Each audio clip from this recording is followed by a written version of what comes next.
Can you explain to those watching at this? Katchatheevu தொடர்பில் உங்களுடைய கட்சியினர் கருத்துக்களை தெரிவித்து வருகின்றனர். அது தொடர்பில் தெளிவுபடுத்த முடியுமா? கச்சத்தீவை மீளப்பெறுவது தொடர்பில் கொழும்பில் இடம்பெற்ற பேச்சுவார்த்தையில் கலந்துரையாடப்பட்டதா? உங்களுடைய ஆட்சி மீண்டும் வந்தால் கச்சத்தீவை மீளப்பெறுவீர்களா? And what specifically do you intend to do, Minister, if your government does get an opportunity to come back to power? And I think it's time people of Tamil Nadu know the truth.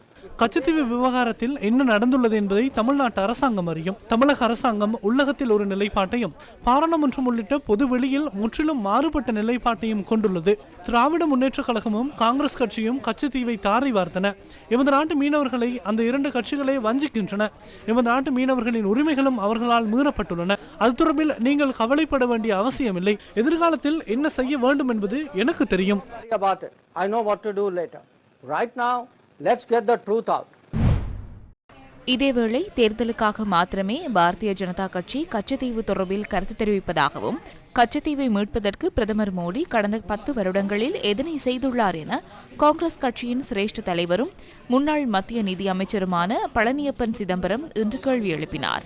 தமிழகத்தின் சிவகங்கையில் இன்று நடைபெற்ற ஊடக சந்திப்பிலேயே அவர் கச்சத்தீவு தொடர்பில் கருத்து வெளியிட்டார். பிஜேபியோட பிரதானமாக கச்சத்தீவு இருந்துச்சு. இந்த தேர்தல் அறிக்கையில் கச்சத்தீவு இடம்பெறும் அப்படின்னு சொல்லி எல்லாருமே எதிர்பார்த்தாங்க.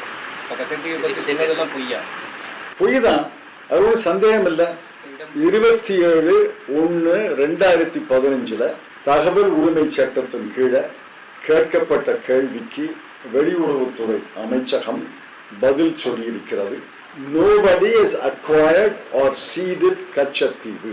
கச்சத்தீவை யாரும் எடுத்துக்கொள்ளவில்லை, யாரும் தாரை வார்க்கவில்லை என்று எழுத்து மூலமாக பதில் அனுப்பியிருக்கிறாங்க.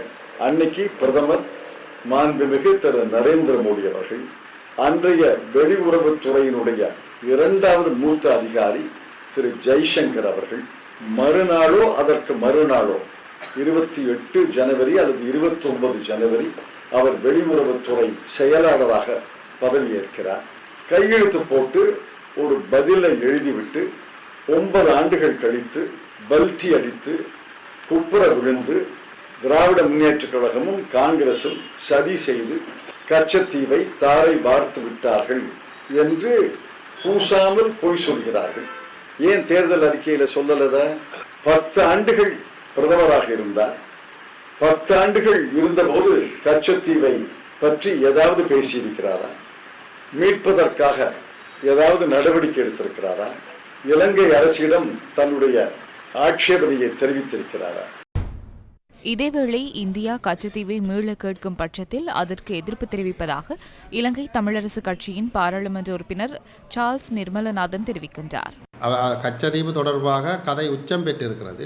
ஆனால் தொடர்ச்சியாக நடந்த பாராளுமன்ற தேர்தல்களில் கச்சத்தீவு தொடர்பாக கருத்துக்கள் வருவது வளமையாக இருந்தது. ஆனால் இந்த முறை அது தொடர்பான கருத்துகள் சகலரும் கதைக்கின்ற ஒரு நிலைமையாக இருக்கிறது. பிரதமர் உட்பட, வெளியுறவுத்துறை அமைச்சர் உட்பட, பாஜக மாநில தலைவர் உட்பட, ஆட்சியாளர்கள் உட்பட இதை தொடர்ச்சியாக கதைக்கின்ற நிலை இருக்கிறது. ஆனால் நான் நம்பவில்லை இந்திய அரசாங்கம் இலங்கைக்கு வழங்கிய கச்சத்தீவை திருப்பி தர வேண்டும் என்று இந்தியா கேட்கும் என்று நான் நம்பவில்லை.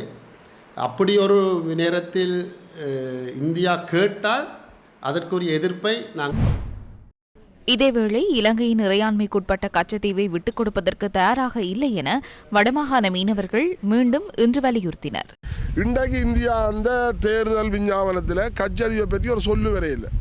அப்போ நீங்கள் உங்களந்த தேர்தலை எங்களை தேர்தலில் உங்களந்த வாக்கு வங்கியை பெறுறதுக்கு போயிடும் எங்களந்த மக்களை காட்டி ஒரு ஒரு சிறுபான்மைத்தனமான வேலையை பார்த்துட்டு இருக்கிறோம்.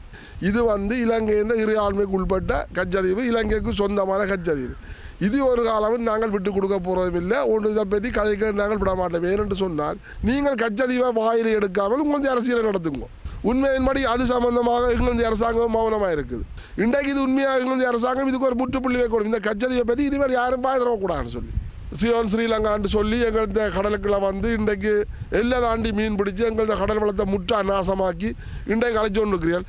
2 மத்திய அரசாங்கம் கூடி உடனடியாக இதுக்கு ஒரு முற்றுப்புள்ளி வைக்கணும். இந்த எல்லா தாண்டி மீன் பிடிக்கிறத உடனடியாக முற்றுப்புள்ளி வைக்கணும்.